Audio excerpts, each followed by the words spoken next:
Most bankers aren't ready to help you until after their third cup of coffee. But with Central National Bank's after-hours service, you don't have to wait for the bank lobby to open to get help. You can contact us from 6 to 8:30 in the morning or from 5 to 10 in the evening, and we'll connect you to a real, live, local person who can answer questions and fix problems 7 days a week. Bank different. Bank Central. Central National Bank. Member FDIC. Today's episode is brought to you by Cars.com.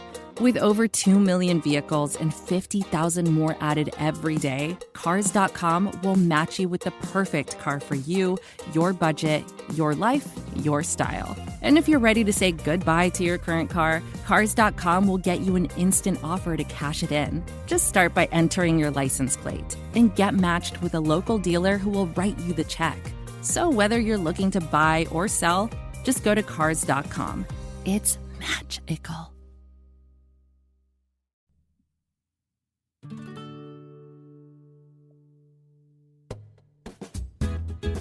Welcome to Women's Hoops and Talks, the What podcast, where we are elevating the voice of women in basketball.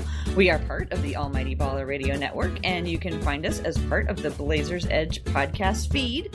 I am Tara, and I am so happy that Kendyl is back with us. Kendyl, so great to talk to you today. It's great to be back. It feels like it's been a really long time. It feels like the whole landscape of the NBA has changed since the last time we talked. Yeah, it's completely different.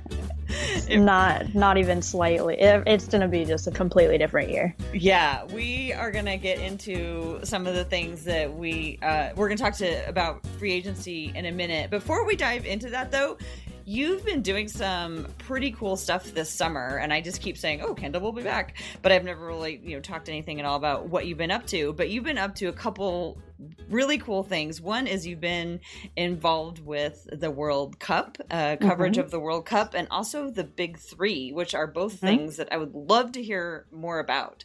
So with the World Cup, were you into soccer before you started, doing some of the stuff that you've been doing this summer with it? Yeah, so I actually grew up playing soccer. I stopped in high school, so I didn't play. I haven't played recently. But yeah, growing up, I watched it. I wasn't super into it. I didn't follow players. I didn't really follow any teams specifically, but I just kind of liked watching it. I was just very into watching it. And then the past, I think probably 2 World Cups, I haven't really gotten that into. But obviously following it and working for Fox Sports right now, basically, I mean, they're the main broadcast, or they're the main company that's broadcasting the World Cup. So obviously I've been very involved and kind of have to follow it, but also it's been an amazing World Cup, so it's been very fun to follow. I don't want to take over the whole basketball podcast with soccer talk, but I know that it's on a lot of people's minds. So what are some of a couple of highlights of things that you've watched in the tournament so far? Yeah, so I think it's been really interesting of basically going into any tournament like this, even with the NBA playoffs, you look at the big star players and you think they're going to make it to the end. And with a lot of these big leagues like the NFL, NBA, they do. And I think what's been interesting with the World Cup is all of those big stars are no longer in it, and they haven't been in it for a while. So you get your Ronaldo, Messi, and then Neymar, who was the last one. So those are kind of the big 3 like soccer stars, and none of them are in it anymore. They all got eliminated pretty early. So it's been kind of interesting to watch that. And then also have the reigning champs, Germany, get eliminated very early too. So it's kind of been interesting to see people, like fans, reacting to that, to see like all of these kind of teams that haven't been in this position for a while now are getting this chance to go for the World Cup, and it's been really, really cool to watch. That's so different from how things are in the NBA. I mean, I just thought about like, what would it be like if LeBron lost in the first round and nobody, there weren't any of these big stars. I mean, I couldn't even imagine that ever happening in NBA. But this, the World Cup is on the world stage. It's really super intriguing. So well, it's so competitive, and I think that's what is kind of interesting about it, is that these teams, they're not guaranteed just because they have the best player or one of the top three best players in the world. They're not guaranteed to make it. And I think with the NBA, that's kind of how it is. So it's interesting to watch that because it's like, just because you have the best player, there's so many players. I mean, there's 11 people on the field at once for one team. So that best player doesn't touch the ball nearly as much as LeBron does in a game. So they have less of an impact on minute to minute gameplay. So it's interesting because it's just so much more competitive. Do you have a team that you're pulling for? I was pulling for Argentina because I am a big Messi fan. I really liked him. I was hoping he would finally win, but they clearly did not have a great time this year. But as of right now, I'm pulling for France. So today was France and Belgium played, and I said whoever won that match, I was going to pull for, because I've been saying for a while now that one of those teams was going to win. So I was like, whoever wins the match today, that's who I'm going with. And France won. So I'm pulling for France now. I don't care a ton about it. I think it's really interesting, but I'm not necessarily I'm not a France fan. But at this point, yeah, I mean, that's kind of who I'd like to see win. But yeah. Well, in addition to the World Cup, you've also been doing the Big Three League. And that's really intriguing to me because I remember when they announced it 2 years ago that they were going to start the Big Three League with the basketball tournament. And I'm wondering what it was going to be like. What are your impressions of the Big Three League? Yeah, so it's interesting because it's, I think in theory, it's really great. And I think a lot of the time it is really great, but it can be kind of hit or miss because obviously none of these players for the most part were ever like star players. There's a couple that kind of were, but even then most of the time they were like a 6-man or something. Like there's no big, huge names in there. And a lot of them they're just doing it for fun, but they do take it pretty serious. So some of the games are really fun to watch and are really exciting and super competitive. And then there's other games that are just kind of a little painful to watch. So it's kind of hit or miss, but it's interesting because they don't have a time limit.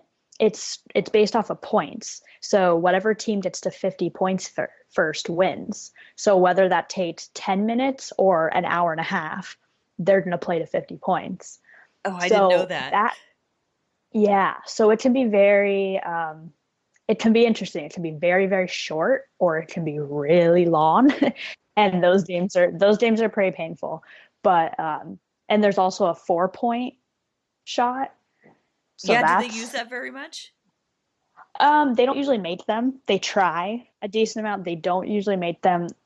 I mean, every Friday, there's 4 games, and on an average night, maybe 2 to 3 are made between the 4 games. Okay. So not a lot, but shot. Yeah, no, but when they do make them, they get very, very excited. So I bet it's definitely fun to watch. Exciting. Yeah, that's what everyone's waiting for. Now, do they have like a player coach type situation, or do they have actual coaches? And they have coaches. Yeah, okay. So they have, and those are like the big name guys, right? Yeah. So so some of the coaches, most of them, there are players, or they're retired players, or they are previous coaches, or they're both, or whatever it may be. But so there's like Gary Payton is the big name. So he's the big one, that he's one of the coaches. And then there's like Nancy Lieberman, who she was in the WNBA. She's a coach. So there's a lot of people. There are some big names, but then there's also some not huge names. So it's kind of all over the place. But it's definitely an interesting group of people that they have. And it's, for the most part, like everyone's very excited to be there. So it's a really cool environment. Awesome. Well, it sounds like you have been having a really, really busy summer. Yes. Another group of folks who've had a busy summer are people who are free agents and their agents. We are, of course, talking about the NBA free agency period. And I don't think we've talked to each other since LeBron became a Laker. No, we haven't. What did you think about that? And you're down in LA. So yeah, what's the reaction been down there? It's been mixed. I mean, I wasn't surprised at all. I was hoping he wouldn't come to the Lakers, but I pretty much knew he was going to. A good So Trailblazer fan. Good job. It was no surprise at all. As a Trailblazer fan, it is kind of a weird situation to be in because I am a big LeBron fan, but as a Blazers fan, I can't be a Lakers fan. So I'm kind of in this weird position now of how much can I support the Lakers? So yeah, I know a lot of people who are in that position. Yeah, now being in LA and next year I plan on moving here full time. So then it's like I'm just 100% kind of diving into this community. So it's like, yeah, it's a weird situation, but I'll maneuver through it. I'll figure it out. But it didn't surprise me at all. I think for the most part, everyone knew he was going to be coming, and if you didn't think he would, you knew there was a good chance. But the reaction here has been interesting. I think a lot of people are very excited because obviously having the best player in the world on your team is not a bad thing. But then there are a lot of the diehard Kobe fans who are not happy about it because they're worried about it. I can't imagine not being happy about LeBron coming to your team. Yeah. Well, there's people who are like really big Kobe fans tend to not like LeBron. Yeah. So, because there was always that rivalry. Right. So then to also have him come, a lot of people are worried that he's going to change Kobe's legacy, which I think is kind of ridiculous. I don't think anything can change Kobe's Lakers legacy at this point. I think it's pretty set in stone. But I do kind of understand having like the player that you hate that was kind of like the person that you always got compared to your like golden player of your franchise is now on your team. I can understand where that is kind of hard, but the Lakers the past few years have been very irrelevant. The only thing that made them relevant was LeVar. And that's not a positive thing at all. So I think it can be like for those diehard Kobe fans, I think it can be hard, but I think ultimately like they're going to like what they get is because now all of a sudden the team is, I mean, they're in the picture to win the championship again. Yeah. Yeah. And they might be able to get Lonzo, like Lonzo might be getting out of there. So that's another good thing. So there's a lot going on that I think people will get over it. I think those, especially the diehard fans, like they're not just going to, especially if LeBron starts winning for them, they're not just going to like keep hating him. Yeah. So. Gee, wouldn't it be horrible to be in that situation? Ugh. Yeah. Right. Well, so with regards to the Blazers as Trailblazer fans, how do you feel about what's been going on with them so far? I mean, we've talked about it a bunch on the weekly podcast, so I don't want to get into it too much, but I haven't heard what your thoughts are. Yeah, well, I think it's probably no surprise that I'm very unhappy about Ed Davis walking, especially kind of hearing the reports of that he wanted to stay and they didn't make it work and for how cheap he ended up going to the Nets. So obviously, yeah, that's not great. And I said when the season was over, when we had talked about free agency and talked about the summer of what we wanted from the Blazers, I think we all had kind of agreed, everyone that we had talked to, was the number one priority needs to be re-signing Ed Davis. Yeah, so and the much fact for that. The fact that they didn't prioritize that, and they haven't really made any big moves yet, made me nervous because I could understand if they let him walk and then they signed someone that kind of replaces him, but they haven't done that. So I'm still waiting, and I know Neil's been talking about obviously all these trades and all, but he does that every year and that doesn't ever really pan out. So trying to stay optimistic. Yeah. Haven't been doing a great job at it, but I'm trying. I do really like the Seth Curry signing. I'm actually a big fan of that. So I think that's good. I actually do really like the two rookies that we got. So I think those are both, like, obviously they've both been doing very well in summer league. So I think that's good. We'll talk about that, but obviously that's really good. But yeah, I think I'm still waiting for them to do more, but I feel like that's kind of always the story with the Blazers. They're always waiting for that next move and it never happens. So we'll see. I know. I feel Hopefully like I'm something obligated to happens. say, ever since the summer of 2016, I mean, like we're all just going to get like bumper stickers in Portland Yeah. or like T-shirts that say something about ever since the summer of 2016. Although I really wish we could move on from it. Yeah. Well, Yeah, so got a couple more years. right. So league-wise, any big surprises for you this off season? Yeah, well, I think besides Boogie is probably what you're to say.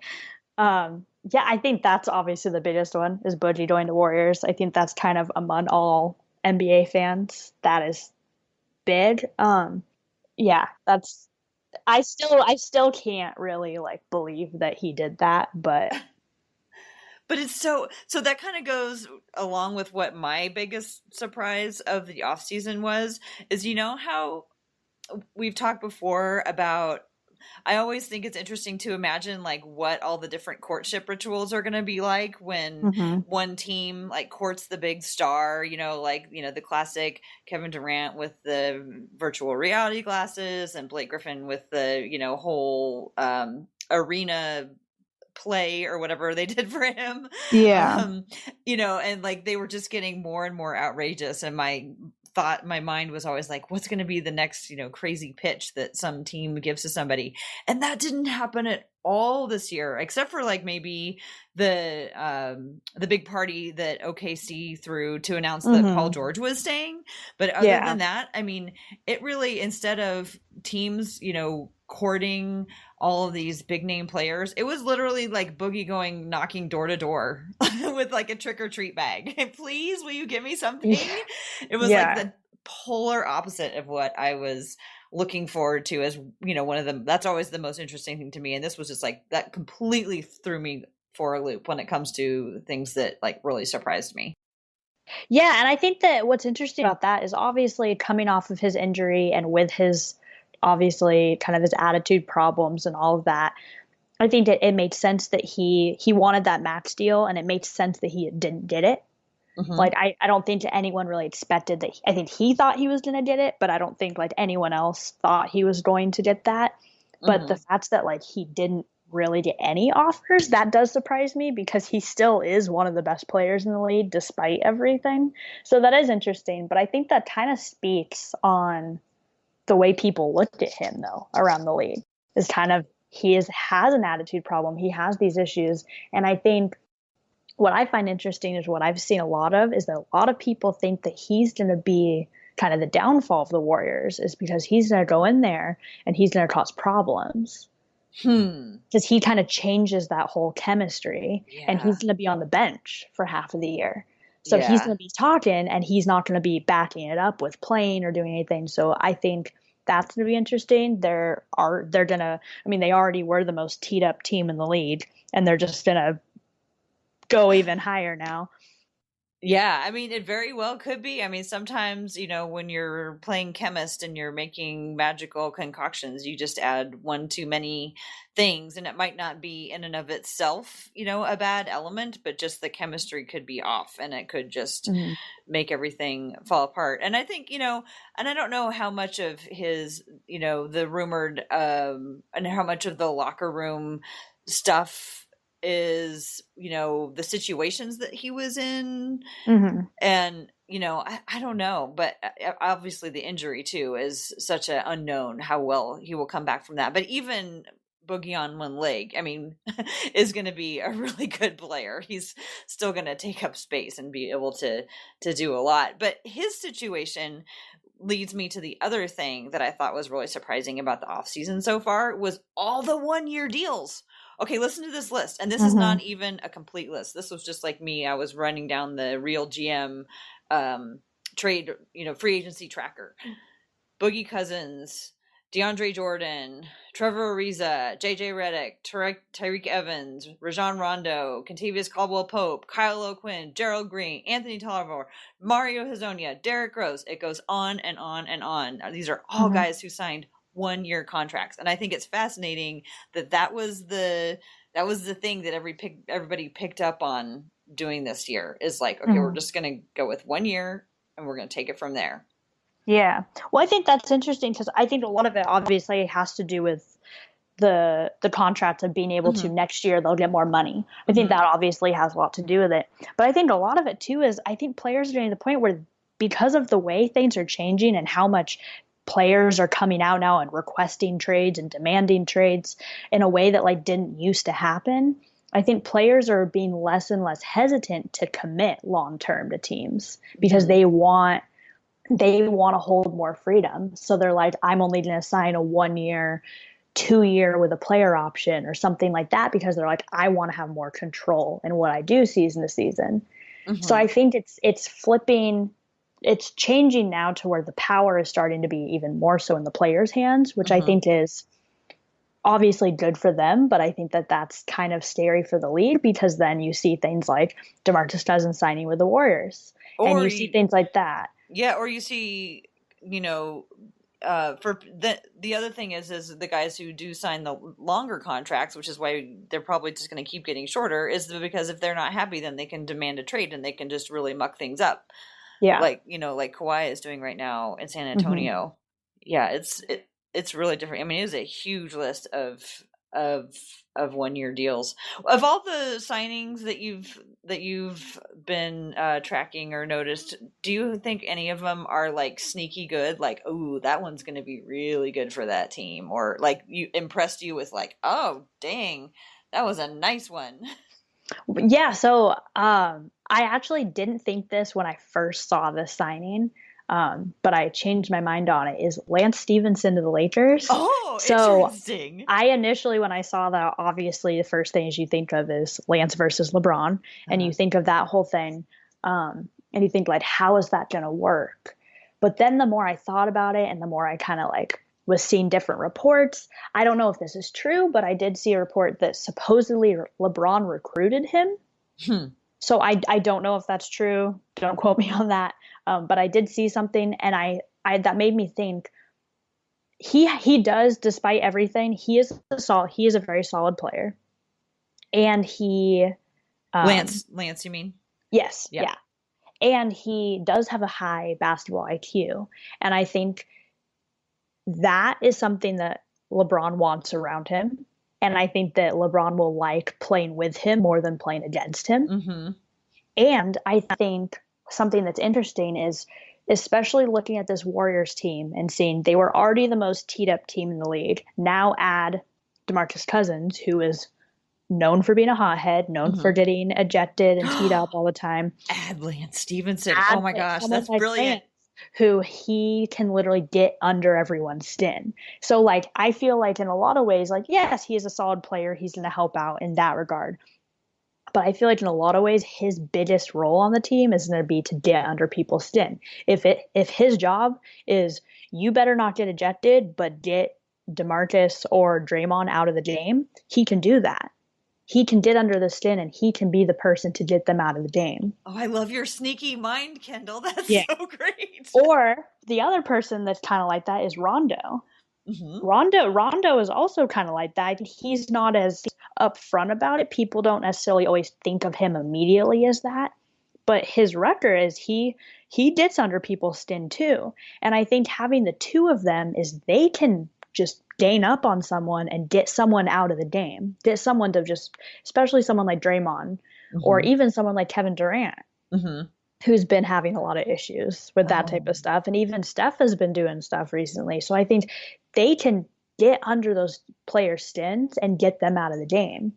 So I think that's kind of a whole new tactic that, like, whether that's on purpose or not, which I don't think necessarily that is the only reason they got signed, but I definitely think that was on their mind. And I definitely think that's something that LeBron would try to get them to do. Oh my gosh, I love it.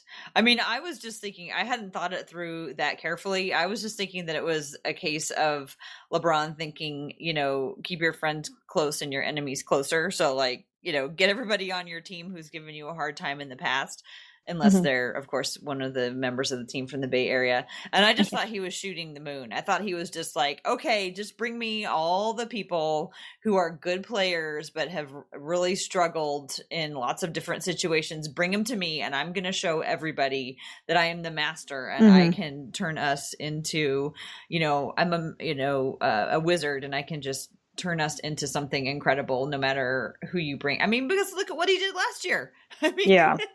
The first half of the year, maybe not so much, but the second half of the year, he had a better team around him, and he could just, because I really do think that he is getting into the phase of his career where he's world building.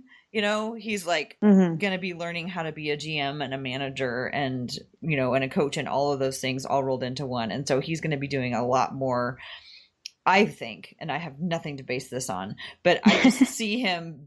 I see that like people are assuming, you know, nobody knows what's in his mind. And he moved to LA because it was better for his family and that's what they wanted to do. And he saw the potential. But I really think he also wanted to go to a historic organization, an organization with all that history, because he wants to be a part of an organization, like have his own organization that has that ends up having that kind of deep history and legacy. And I think that's why a part of why he chose to do that. So my sneaky good move, for Brooklyn, is that they got Ed Davis for a good bargain. And I think they're going to be really happy with it. I was reading, it's really hard. I can only do it for a few minutes at a time, but I was reading some of the Nets blogs and talking to some Nets bloggers about how they feel about Ed Davis. And of course they're excited because one of the things that they appreciate, because, Ed's, 4.9 points or whatever that he scored per game aren't necessarily what we're going to miss about him. It's all the other things, and what they are looking for is somebody to come in and teach them a little bit of toughness and get a little, give them a little bit of backbone in that center position. And so I think that they got a really good deal with him. Yeah, I also love what the 76ers are doing with JJ Reddick. So they paid him 23 million last year.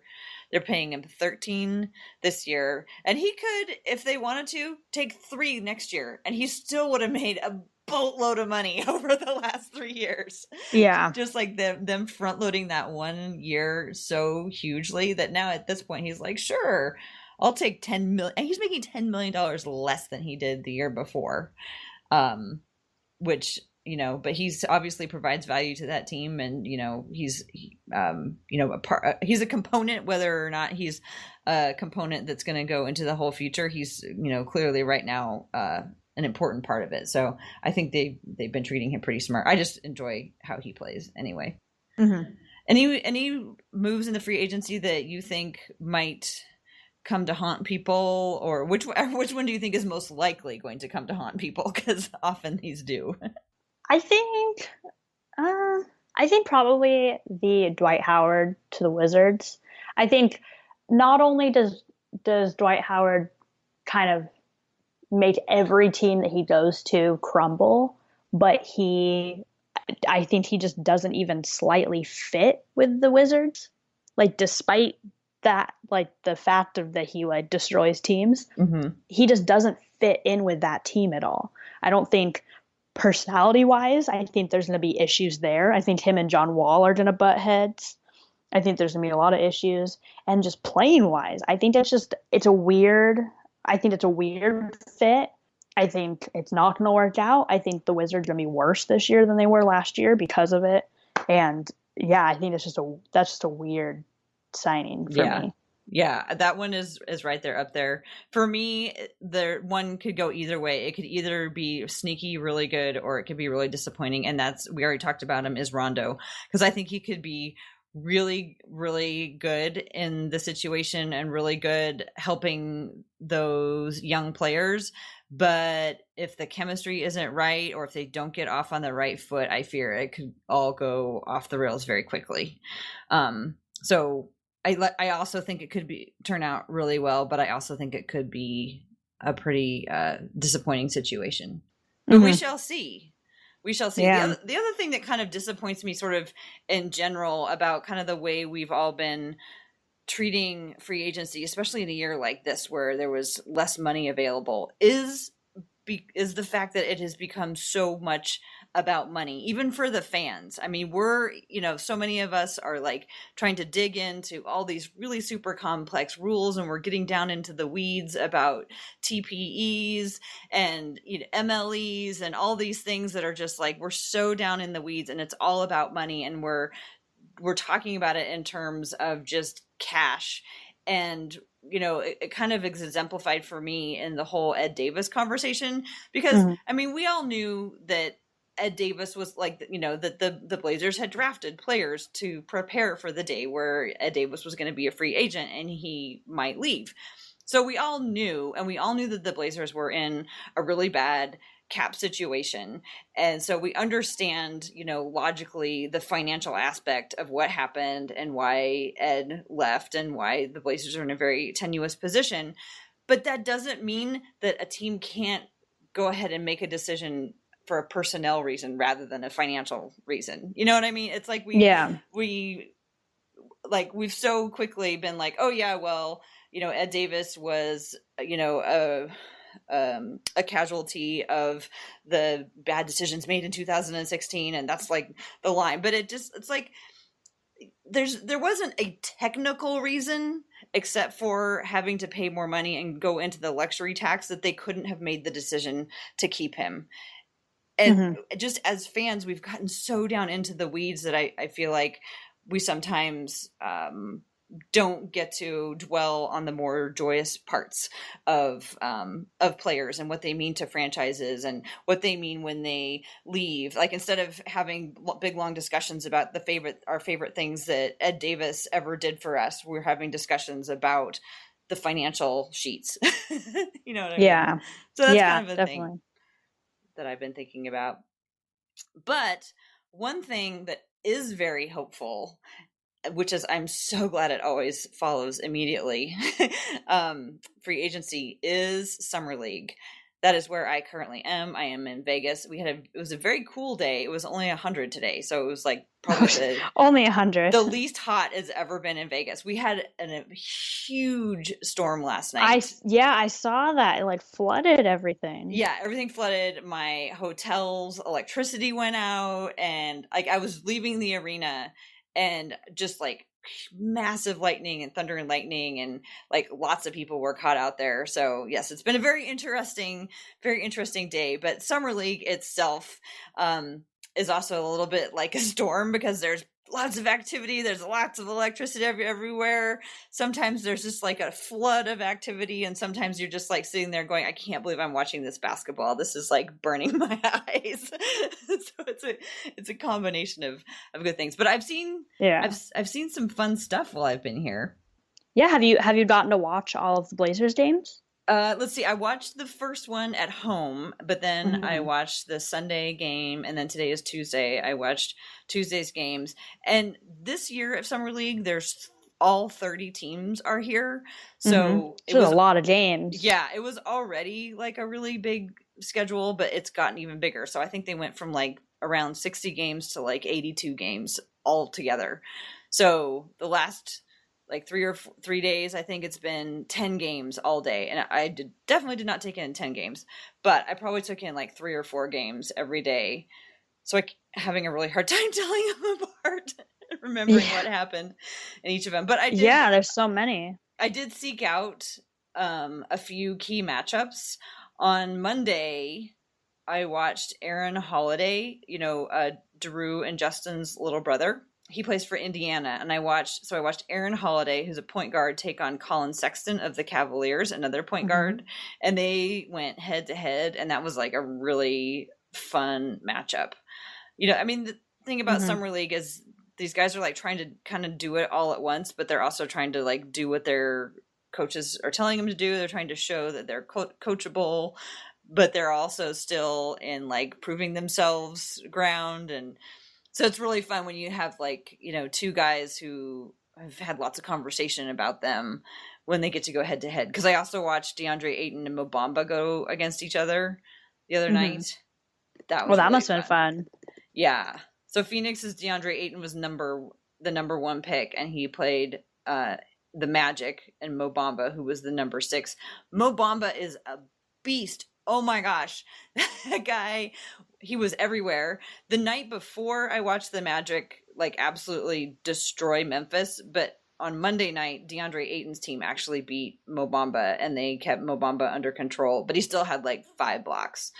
Summer League he's fun to watch. He's very fun to watch. Summer League is all like dunks and blocks. It's just one dunk and one block, end to end all the time. So, yeah, there were a lot of dunks and blocks in that one, but that was really fun. It's fun to watch those young guys going at it. Let's see. Yeah, Summer League is very hopeful time. Yeah, it gets you excited, especially like when your team's doing well and you're like, oh, if my young unit is good, then the team will be better. But yeah, doesn't always pan out that way. Yeah, the Blazers are looking pretty good. We mentioned briefly at the beginning.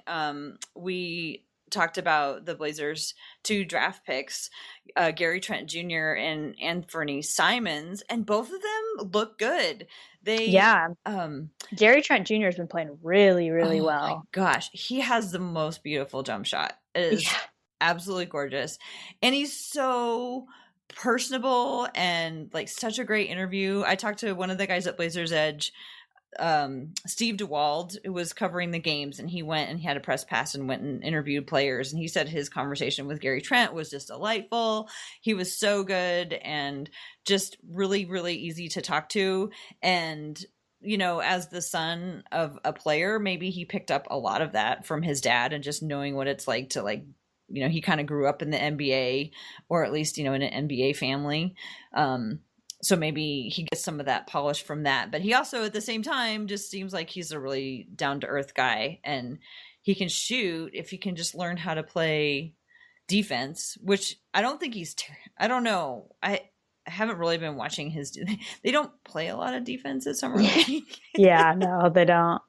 But he has a really nice shot. And then Anfernee, so he is just one of those guys that has a baby face. So... yeah.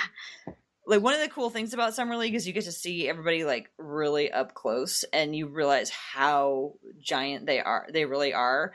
And so even though his face looks like he's 13, I mean, he's still, you know, 6'6" or 6'5" or whatever he is. He's still a big guy when you see him up close, like next to other players. Oh, I didn't realize he was that tall. Is he? Or, you know, he might only be 6'3".